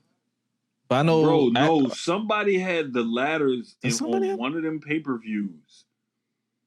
I swear somebody had a ladder on one of the pay-per-views. They probably do. Let's see. WWE sponsored ladder. Oh, it was a Fireball sponsored branded ladder. I wanted to say Fireball, but I wasn't quite sure. Because I knew they had something. They used it for Money in the Bank. Now, what would be good Fireball. Is if we got like, is if we had like a street fight type of something. You know how they gimmick it up and say whatever city they're in, a Boston street fight. the Philly street fight or the Boston Philly street fight. And it's literally just a regular ass street fight. But you know what? I hope they're in like Fairfax, Virginia. The Virginia street fight? Or the Fairfax street fight? Waterloo, Iowa. Or the Waterloo Brawl? Yes. I wanted to be in the most ridiculous city possible. They should go to Chattahoochee and be like, hey, it's the Chattahoochee street fight. Ooh. Where the hoochies come out night. It's the Chattahoochee Hoedown. Mm-hmm. Yes. And they had the Godfather pop up with the hose.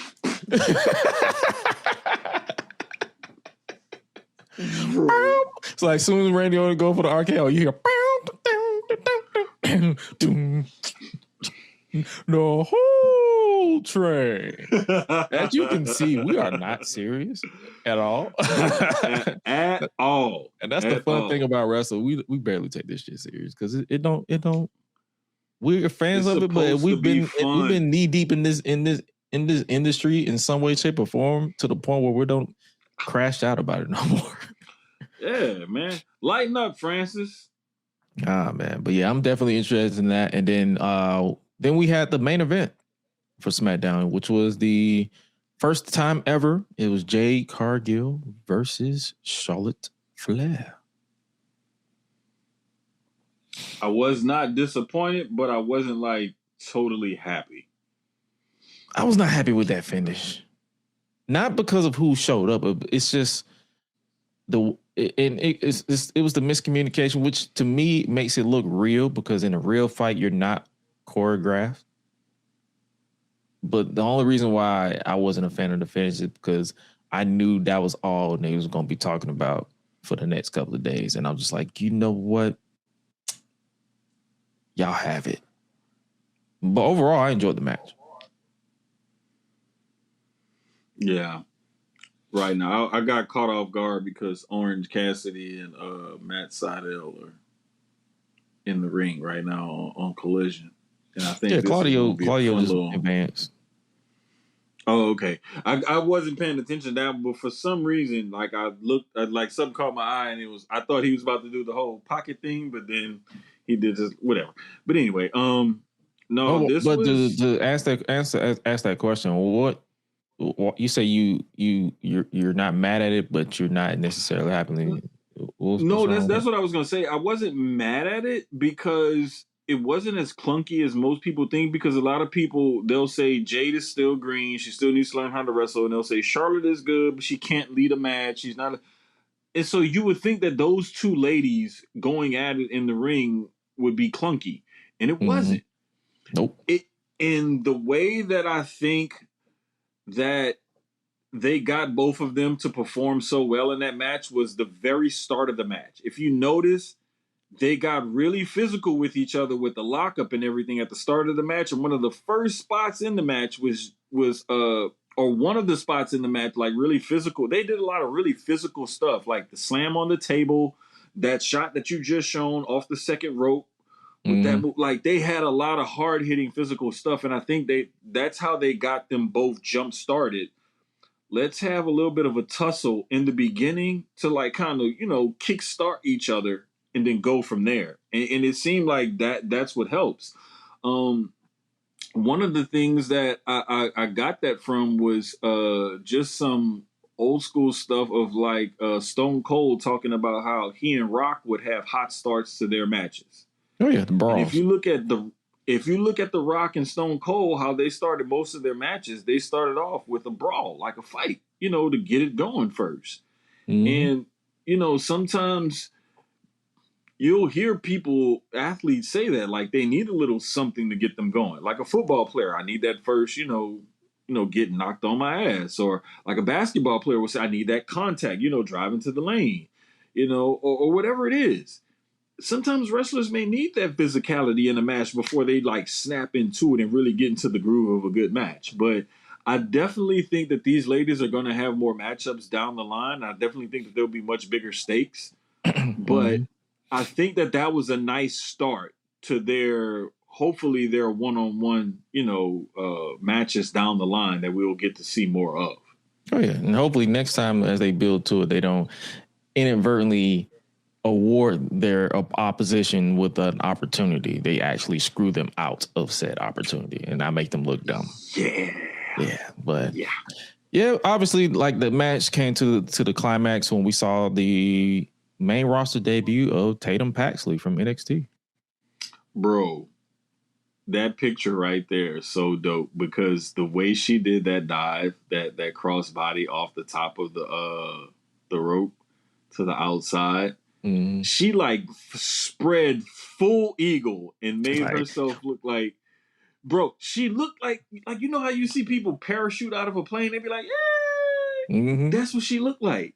She's the type that's there for the vibes. Like she's not. You can tell she's not nervous. Like some wrestlers, especially modern wrestlers, you can tell. You can just look. You don't have to be in the industry to actually have your eyes that works. But if you look at it, you can be like, you can tell some people are hesitating when they make certain contact or when they have certain moves. Tatum, on the other hand, is just like, fuck it. If I die, I die.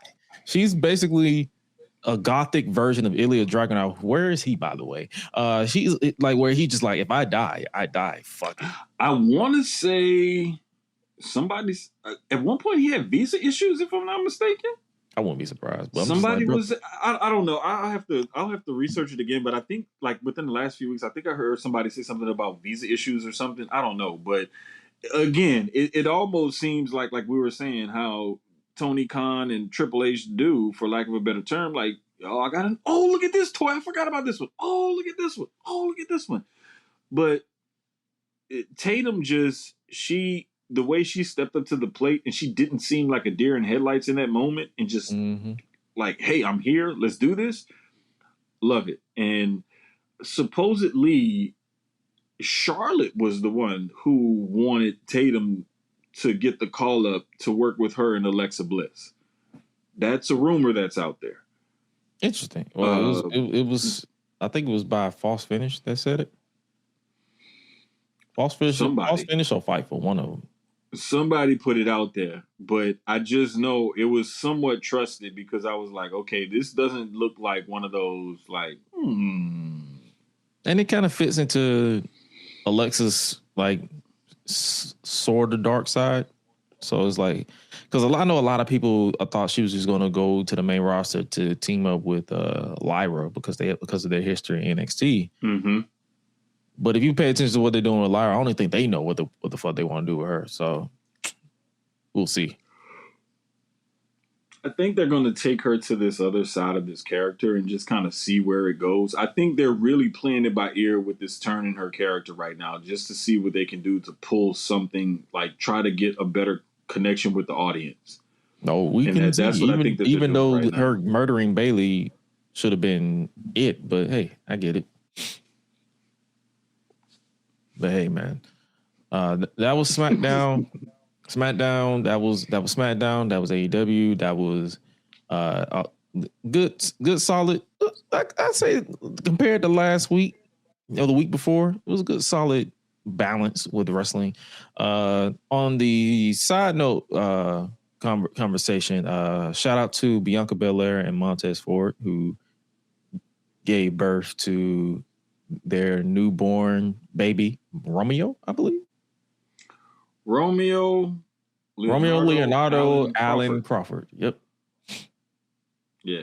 And she made the announcement, Bianca, that is, on August 4th. So, hey, shout out to them. Shout out to them, man. Hopefully everything goes well with the baby, with postpartum, all that good stuff, and with your finger as well. So hopefully everything goes well. Y'all enjoy the time with this baby, because babies are precious and memories are something that you make forever. So hey, and I pray that they keep their jobs, because babies is also expensive as fuck. Yeah.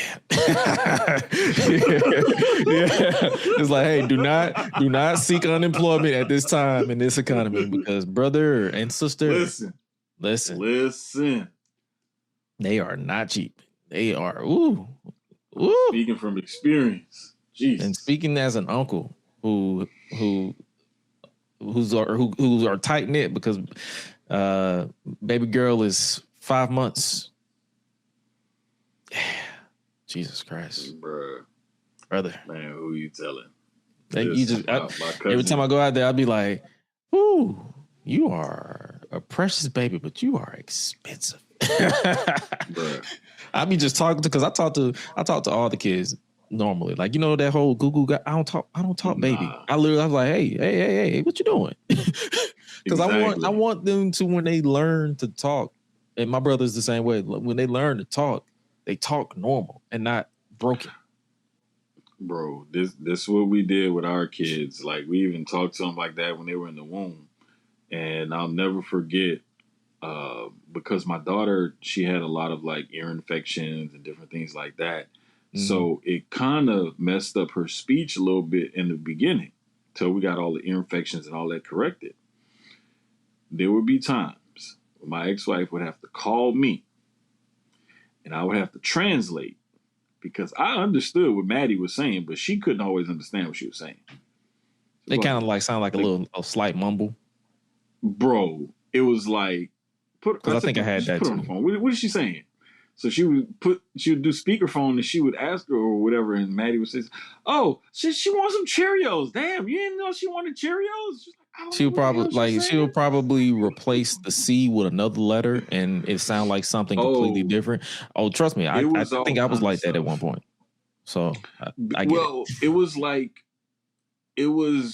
the ear infections was messing up the hearing, and then the tonsils adenoids and the postnasal. It was just like it was the ears, the throat. It was like all kind of stuff she had going on until everything got fixed. I say, the thing is, in my case, it was seizures because when I was younger, I used to have seizures. So my dialogue was so, like to the point where the only person who could translate what I was saying was my mama.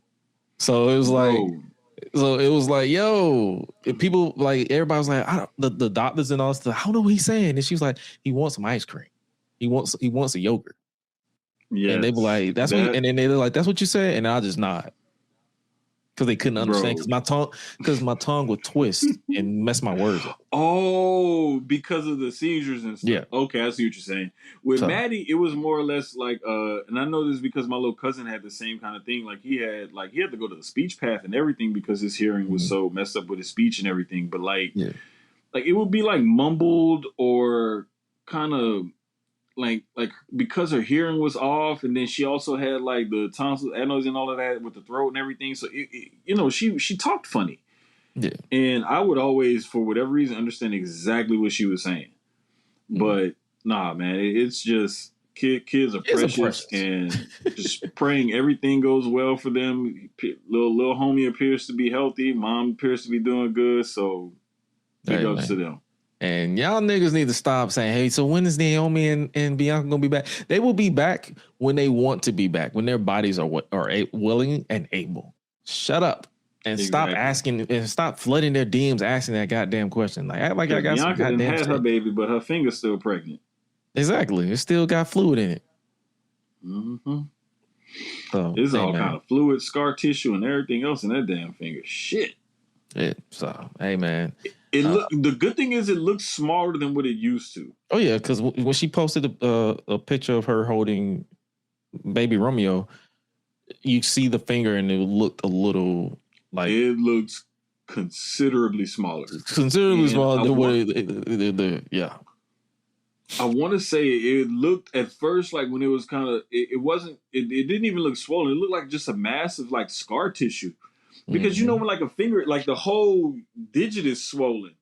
It was only swollen around that knuckle where it was broken, which leads me to believe that that's a lot of scar tissue that's built up. And if you got a lot of scar tissue that's built up like that, you can't really move and bend that finger. You can't really use that hand effectively. How the fuck can you wrestle? I need people to use common sense. I feel like with her, once she's able to like bend it, like really bend it, she probably gonna like wear a special strength. Like I'm talking about and have grip strength. I feel like she's gonna wear like a special wrist tape for the rest of her career. I think so too. Because if you look and see some athletes will tape like the tips of their fingers or their knuckles or certain fingers, or like I've even seen some wrestlers or fighters where they'll tape certain fingers together or what have you. The Usos did it at one point. Like they would literally tape their middle fingers. So I won't be surprised if she tapes her middle fingers together and just. Because fortunately, it's on her left hand. It's not her dominant hand. I think her dominant hand is her right hand. So it's like.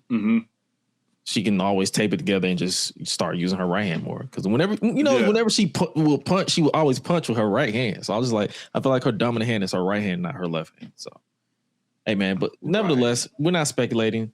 We wish you well. We wish you and the family well, and shout out to Dawkins too, because I believe his wife is due any day now as well. So hey, the Street Profits are gonna be off the streets for a while.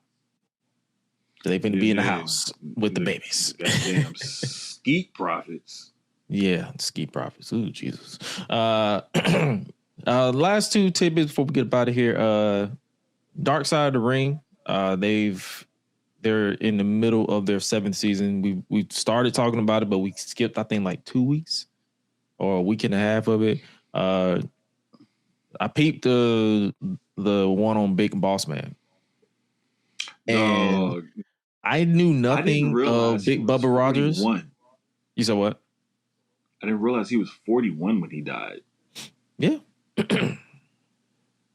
They say them painkillers be messing you up long term. Bruh. Like, I'm older than he is right now. Yeah. That's what like whoa. Mm-hmm. Oh, but yeah, man, it was sad because it was like he seemed like he wasn't like a partier, drinker, drugger, nothing like that. But it was just like one of them things where he was just hurting all the time, and he that's the way he dealt with it. Yeah, because I think his daughter was like, what he's like, he told his daughter, he's like, I'm trying, but I'm in pain. Like, this is all I need. I need this to just get through. Yeah, and that's what was so fucked up about it, man. It's just, just to make it through to the next day. And like, sometimes a lot of the work that I do now is physical, or a portion of the job can be really physical. Mm-hmm. And like, you be sore and hands, knees, back, whatever hurting or whatever, you go home and you rest up and you feel good and then you right back at it the next day. Yeah. But if you multiply that times 100, like the actual physical impact, and then do that, like, all the time, like, yeah, I could see why. But man, and the worst part about it was he had sobered up and like wasn't taking anything when he passed, and it just, his heart just couldn't take it no more. Just gave out on him. Yeah, and it's like that's the reason why. And I think they also touched that his family had a history of heart issues that took him out early too. Yeah, and that was even more sad, man, because it was like when his wife was saying, he stayed the same guy the whole entire time I knew him. And they were like, they've been together since junior prom in high school. Mm-hmm. And she was like, the money never changed him. Yeah, we lived in fancier houses and fancier neighborhoods, but she said we rarely had anything in common with our neighbors. That's real. Change him. That's real, because money be changing people. And it's like, I tell people this all the time. If I get more money, it's like I'm not changing, but it'll definitely, I wouldn't be. The only thing that will change about me is I'll be less stressed about bills and stuff getting paid. That's literally it. But as far as like changing my personality and my lifestyle, bro, that money gonna stay in my damn bank. Like if I ain't gotta spend it, I'm not finna buy it. I put it to you like this: if I hit the lottery tonight and they deposit the money in my account tomorrow, I guarantee you I'm still gonna want to wake up and go to the gas station and get breakfast tacos. And I'm still gonna go to work because that money is gonna relieve my stress. And then if it's to a point where I make enough money to where I can afford to step away from my job and actually take some money and invest to make up other income, then I'll do it. But nah, because I've won the lottery before and I've literally set it in. It wasn't a lot of money, but some people was like, yo, I quit my job. And I'm like, you quit your job for $10,000? That's it? Idiots. I said, that's it? Idiots. I was like, no, you put that in the money and that'll relieve your stress for the next couple of months, but you still continue to go to work and stack up your coins so that 10,000 can turn to 15,000 and 15,000 can turn to 20,000. Thank you. I'll say, if anything, you put that towards like your yearly vacation. I'm still gonna be the same person. That's how I be in the thinking. Same house. But now watching that episode, I was like, yo, this is because I didn't. The fun thing is, and it's like watching these with Jim Cornette is always interesting because he hated Attitude Era Big Boss Man. Oh man, I found that shit hilarious. I think I don't know if he hated Attitude Era Big Boss Man. To me, it came across like he hated that those incidents overshadowed the career and the actual athlete and wrestler that he was. That's how I felt about it. Oh yeah, the hanging or the lynching of Big Boss Man at WrestleMania. Because I look back at that cell match, I'm like, bro, that cell match was boring. Between that, Pepper, and Big Show's daddy, you forgot how over this dude was, like in the late 80s, early 90s. Yeah, this is true. The whole if you in the car down in Georgia, I was like, yo, it's a hard time. I was like, hard time. Say, man, that shit was crazy. Bro, that's what I'm saying. I grew up on Attitude Era Boss Man. I did not see him during his peak in the 80s. No, I remember Big Boss Man with the blue, especially that goddamn Confederate flag he had on this shit too. I remember the appearance with Akeem the African Dream on the Arsenio Hall show. Like, I remember all of that shit. The fucking suplex with Hogan. That shit was like bro, if that shit would have happened today, that'd be some shit that they'd have on ESPN on SportsCenter. Yeah. Like, that's how big that was back then. I might say nowadays everybody do superplexes off cages. You fuck around and see Omos do one of them in a match one day or something. I wouldn't be surprised. But like, you know, like, but back then that was like some groundbreaking, like, whoa, what the fuck type shit. Mm-hmm. But you know, people forget, like, and this is why, like, I love the history of things, and why I love, like, you know, the history of sports and knowing your history and stuff like that, because you didn't just get to where we are current day without all of this stuff happening before this.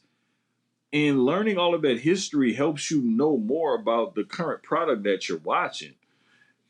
And just to go back and remember, like, I forgot that he was a participant in both of them scaffold matches. I was like, damn, he sure was. I forgot about that shit.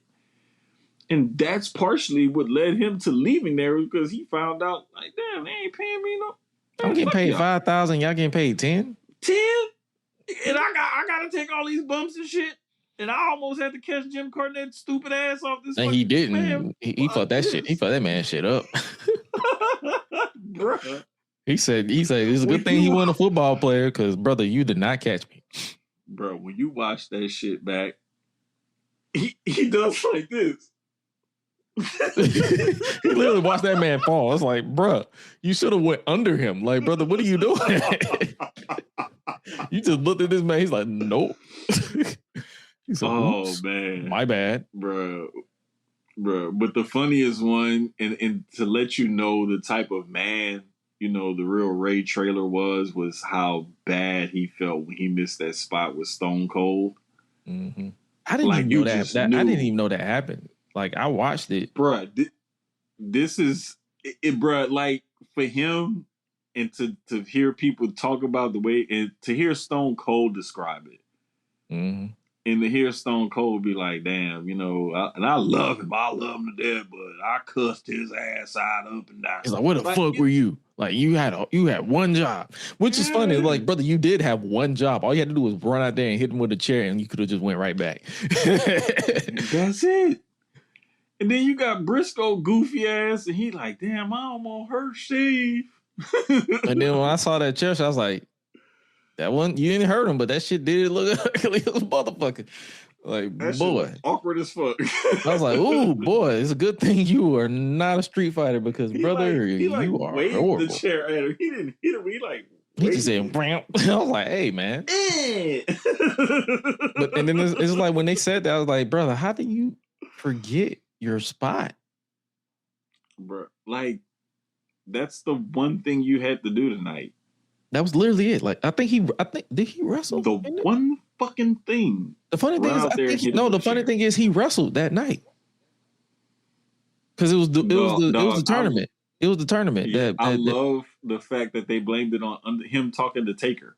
It's like, no. He forgot. No. That nigga forgot. He forgot. And they said he felt bad, but it's just like, and they was like, yeah, that's what messed up his push. But it's like, hey. But you got to think about it. Back then, like, everybody was red hot and running on all cylinders. So it's like, if you had one little slip up or fuck up, that could, like, damage your push. So, oh yeah, hey, it is what it is. Yeah. So, hey, shout out to that episode. It was heartbreaking from a behind the scenes point of view, and it was very informative if you didn't know of Big Boss Man's early career. And then that just episode that dropped this past Tuesday was on the Renegade, Nick Wilson on the WCW side. And this episode was like, ooh, they set this nigga up. Bruh, it was a tragic fucking episode. Don't get me wrong. The funniest thing that came out of this is Arn Anderson calling him a dick dancer. A dick dancer? I said, hey, bro. I had to rewind to hear what I was like, bro, I know you didn't say what I think you just said. You said a dick. It's like, yeah. It's like, well, why am I wrestling a dick dancer? I was like, a what now? A dick dancer. I was like, hey, man. Hey. Oh. Bro.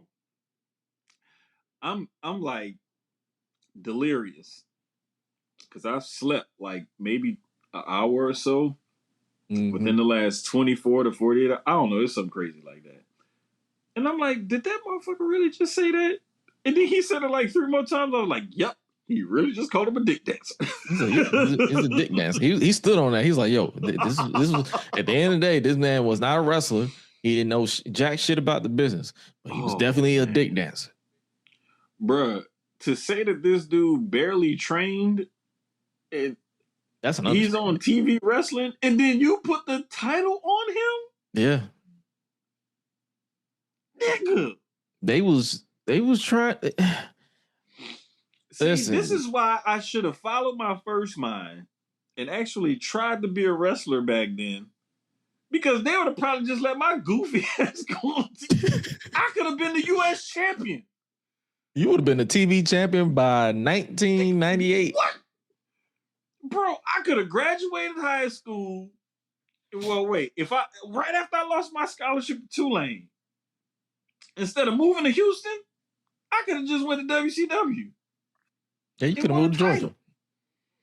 See? I should have just moved to Georgia.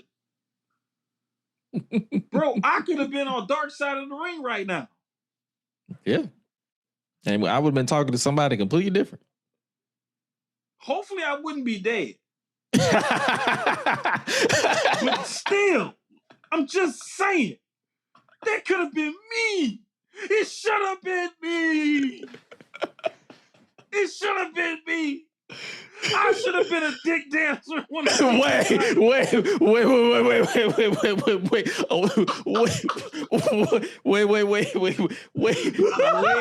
hold up.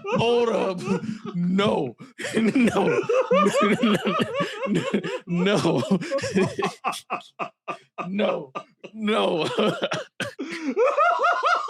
Nah. Paul, bro, flag on the play. That could have been me. Flag on the play. Should have been me. Hold up. Wait a minute. Should have been me, Gresh. Flag on the play. Flag on the play. Flag on the play. Not the saxophone. Damn. No. What is that? No. Look, I done said some egregious shit on this podcast. Why I gotta get saxophone? Because I had dreams of being a dick dancer to TV champion. You should no.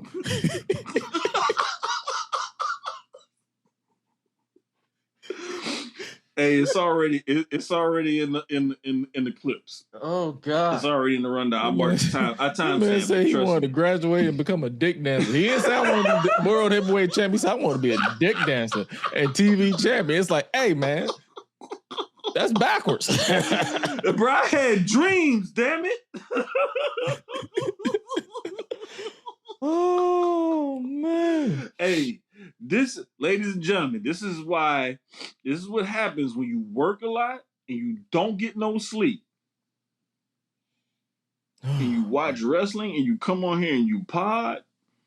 Like, I barely touched this drink. Like, I've maybe taken like 3 or 4 sips out of it. It's been sitting here. The drink been drinking me more than I've been drinking it. Like, it's just been sitting there. I barely touched my water. I am not under the influence of anything. This is just me delirious right now and having a good time with my homeboy on the pod. But I really did want to become a dick dancer and TV champion. Like, I'm dead ass serious about that shit. Like, I really did want to be... I'm not a dick dancer, but I did want to become TV champion. Hey, man, you stand 10 toes at this point.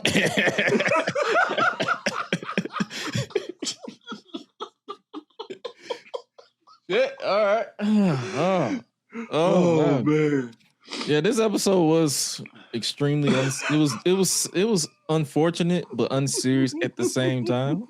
Like I'm sitting here watching it and I'm like, yo, they set this nigga up because they wanted the Ultimate Warrior, but they couldn't because he was getting sued. So they was like, yo, we need the dude who looked like him. Mm-hmm. We got Ultimate Warrior at home. That was literally this. They're like, we got Ultimate Warrior at home, and it was basically false advertisement. Oh man, it was like, bro, this was Renegade was probably the most egregious like attempt at copy and paste because they actually tried to pass him off as a real like serious thing, wrestler entity, whatever you want to call it. Like fake Razor and fake Diesel, that was just like, we doing this shit on purpose and y'all know this is not them. Like that wasn't that was more of like, ha ha ha, this is funny. No, this was like, we're gonna rip this off. Yeah. And we're gonna try to do this because we wanted this and we couldn't get the real thing, so just go down to the dollar store and get the one that looked like this. Yeah. And they did. And it turned out exactly how you would imagine. Yeah. And it went over like a bad joke in a church. Like a fart in church. Yeah. A shart in church. Like it's quiet and then you hear a white dress. And then nobody's laughing. And it like ran down her dress and her slip. Oof. Yeah. Especially when she was wearing white. On first Sunday. Doing communion. Damn, you sharted during communion. Hey, man. Yes. Right in the middle of the aisle. When they said the doors to the church open, they didn't mean that one. Wrong. The back door should have stayed closed. Exactly, Hadame. But this, yeah. It's like after watching it, I'm just like, yo, this is but this is a case where it's just a case of where he was desperate to be a wrestler, and he was like, yo, he want the success, he want the attention, because I think they talked about his upbringing and how he was abused and all that unfortunate stuff, and it's just like, yo, and it's like after watching this, I'm just like, yo, they just set this nigga up because they saw that it didn't go well. You mentioned they put the TV title on him, and they put it on Diamond Dallas page. They was like, yo, this is just not working. This is like, yo, this is the crowd. It's one thing, and I think they had Marty Jannetty on here, and he was like, it's one thing to basically to not be good. It's another thing to not have any reaction. Like nobody gave a fuck. Yeah, and that's. Like if you're getting the one that really hit home is when Mr. Wonderful gave him the pile driver and the crowd cheered. Yeah. that's like bruh. It's like, damn, man. Like you know, after that, it would have been all right, pull the trigger on this shit. Like pull it. Just pull it. Because this ain't working. Because Arn Anderson said he's like, bro, I love him to death. He came back. He's like, hey, he's like, Arnie, you know that was shit, right? He said that was terrible. And he's like, and then he was like, damn, bro. It was like, I don't know, bro. Like back then in WCW, they were literally throwing anything on the wall that would stick. Remember the Yeti? The Yeti. Yeah, it was a lot. It was a lot. And then after they figured out that, hey, this shit sucks, they had Jimmy Hart turn on him and basically throw water in his face. It's like, you're not a renegade, you're just plain old Rick, a nobody, you're nothing, you're a jobber, you're this. I was like, bro, he buried the fuck out of him. Bro, you know they trying to bury the fuck out of you when they have Jimmy Hart turn on you. Of all people. Nigga, Jimmy Hart turned on you and torched you in a promo?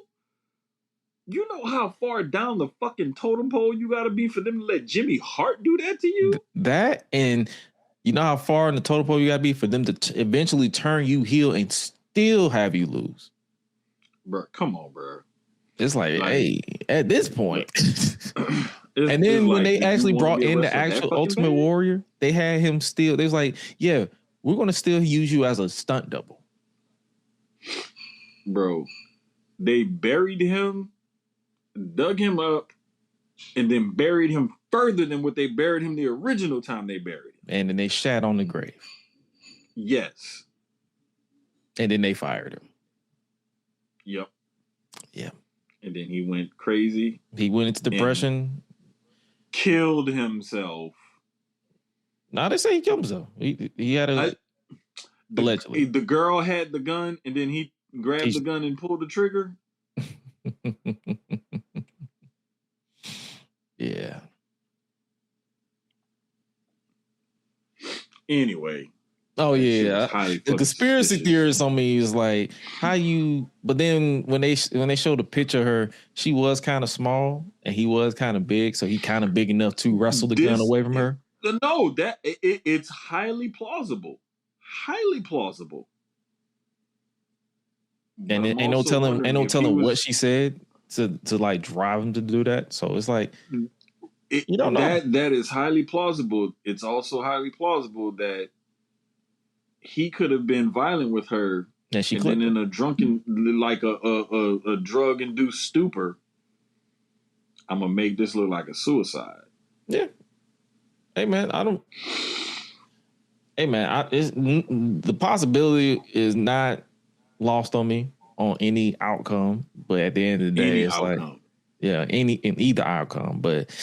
At the end of the day, he crashed out after losing his job. He wanted this position, and then I think they said during the funeral he did not look like himself. He looked like a shell of his former self. Yeah, the way they said his face was and stuff like that, and like and I mean, like I know a person is post-mortem, but like they just say he nothing about him looked like himself, right? And there's no amount of makeup or there's no mortician that can make you look better post-mortem than the way you look when you passed away. Like, you're gonna look decent, but you're not gonna look. You might as well have a closed casket. Right. Yeah, or something like that, man. It's just another one of those tragic tales about this crazy business that we love called wrestling. And unfortunately, the business is littered with them, and it's something that we have to discuss and we have to talk about. And again, it's similar to, like I said before, knowing the history of stuff helps you appreciate the here and now.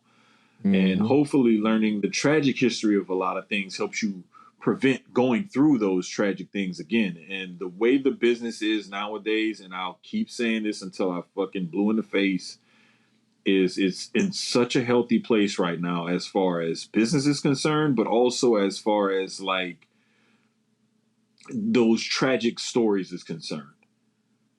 And I love the way the industry and just the wrestlers themselves are putting more emphasis on taking care of their bodies and especially their mental health.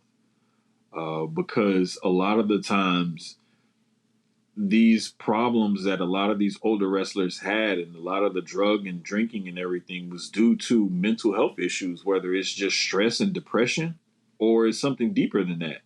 Yeah. And I'm just really glad the business is where it is now. And we're far removed from those days where we have to worry about our stars, dying young. Unfortunately, it's still going to be a part of the business, but it's fewer and much further in between the tragic stories that we heard about back then to what we hear about now. Indeed. Shout out to that thunder and lightning outside. It's about to rain. But nah. And it's ironic that the next episode is about Mr. Wonderful. Bro. So we just talked. We just mentioned Mr. Wonderful, and it's like, hey, the next episode is about him. So can't wait to see that one because I used to love Mr. Wonderful back in the day. Oh yeah, so yeah, Dark Side of the Ring. Those 2 back-to-back episodes. To wrap up today's episode, while Mr. Wannabe Dick Dancer takes us to the Giants corner. Let's talk about some Ashe, brother. This real quick, I just wanted to give a shout out to Ashe for their Black August event. It was really dope. We got a new Ashe men's champion, man. Shout out to Yaya. He dethroned Darius Carter in the main event after a 603-day reign as the Ashe men's champion. And Yaya is one of those guys where you look at him and he does not look like an athlete. He just doesn't. But the boy can fucking go. And I mean, I'm talking about a guy who looks like one of these big old fat sloppy football player type of dudes. Dude can do a conhilo over the top rope to the outside. Like, don't get it twisted. Like, he does a somersault, swanton dive as one of his finishers. Like, I knew Yaya was something special when I saw him do that dive at Ashe in Vegas last year for Mania Week. And like, I saw the way he moved around the ring live up front in person, like sitting ringside. And I was like, that kid is special. And almost year and a half later, he's the new Ashe Men's Champion. So shout out to Yaya. Shout out to Ashe for another dope-ass event. And I just love the fact that they're putting on for the indies and an all-black promotion, black-owned. Shout out to MPX, Athena's promotion up in the Dallas-Fort Worth area. She's putting on another tremendous event. I think it's Who Run the World 4. Mm-hmm.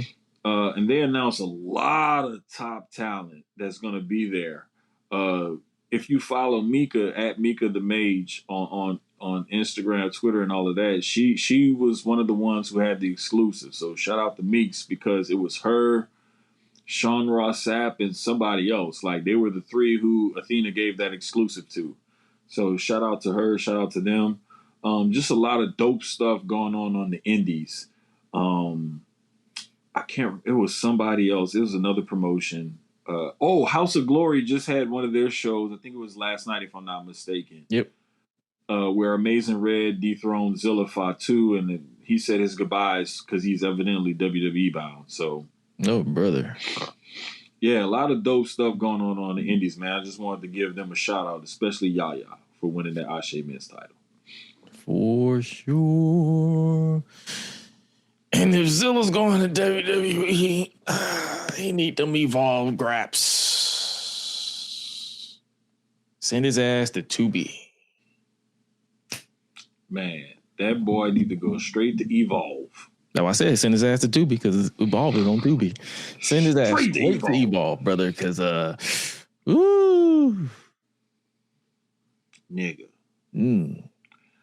I know Amazing Red been wrestling for like 37,000 years. Mm-hmm. Red ain't lost that many steps to where he looked that bad. Nope. It take two to tango in that motherfucker. And just the clips that I saw, I haven't even gone back and watched the whole thing. But just the clips that I saw, it wasn't Red that was fucking up. Nah. It's like, hey, man. There was one little spot where I say Red kind of slipped. But that's to be expected after you've been wrestling 15, 20 minutes. And both y'all, even though Red got on, the full gear and Zilla's, shirtless, you're sweaty, it could happen. Right. But like some of them spots, that's clearly on Zilla. Yeah. And that's the kind of shit that he needs to work on and clean up before they put him on fucking TV. Because if that's the case, then Dick Dancer Giant, he's literally going to be on TV ready. You're going to be TV ready at this point. Look, bro, if Carl Anthony Towns can come in and chokeslam somebody, why can't I come in and chokeslam somebody through a table? Just let me chokeslam somebody through I can chokeslam. I know JD McDonough, big head ass, to do it. It's like you got to be quick with it, though, because like if you try to chokeslam him, his head's going to weigh down on your hand. It might break your thumb. So you got to scoop him up. My hand already fucked up from work. So that's it's like, man. Yeah. So you know what I'm gonna do? I'm gonna put my cream on and that rubbing alcohol with the Epsom salt in it. Mm-hmm. I'm gonna soak it in that, and then I'm gonna choke slam his big head ass. Yeah. Just like we gonna choke slam this outro because hey, that's our show, ladies and gentlemen. Hopefully you guys enjoyed this edition of the Gresham Leash podcast. This was a great conversation, of fun, entertaining, dynamic as always that we be doing around here. If you enjoyed the show, hit that subscribe button. If you're watching on YouTube, hit that follow button. If you're watching on Twitch, hit that follow. If you're watching us over on Twitter.com, I am not saying X, and follow us if you're watching over on Facebook, or if you're listening on demand, www.greshamleash.com, or if you get your podcast. Hey, make sure you guys leave those likes and leave the conversation, and just and hopefully you guys tune in with us next week. Song of the week, just as we close up out of here. Power just ended. Power Raising Kanan just ended this past Friday. So my song of the week is the intro that they use for Power Raising Kanan. Is part of the game, I should say. It's 50 Cent, NLE Chopper, and I believe Riley Lanes. I've never heard her before. Oh, hold up. Let me make sure I didn't pick the same song. Remember, I was about to do. I was about to do it again. Got to change song because I was about to pick. God dang it! I can't remember the name of that song by Tim's. It's because I want to go R&B again this week. Is it a trending song? What you need you need by Tim's. That's what it is. That's the first song that popped up as soon as I typed in her name. I couldn't, bro. It's like 3 of them that was floating around in my head that I wanted to name, and I couldn't. And I was like, I'm gonna go with What You Need. And as soon as we did this, I was like, see, I should have just wrote it down on the fucking notes like I did the last time. That way I wouldn't have fucked it up. So I'm going to start doing. It's all good. But yo, man, hope you guys enjoyed this. We will catch you guys next week. I believe nothing's popping up on my end. So I believe we will catch you guys next week for another installment of the Gresham Leash podcast. And with that being said, you guys stay safe out here in these streets. I'm trying to wrap this up before this thing possibly mess with my internet. But remember to always eat, sleep, flex, and repeat. We out, y'all. Be crazy. I'm going to practice being a dick dancer. Man, hell no. Hell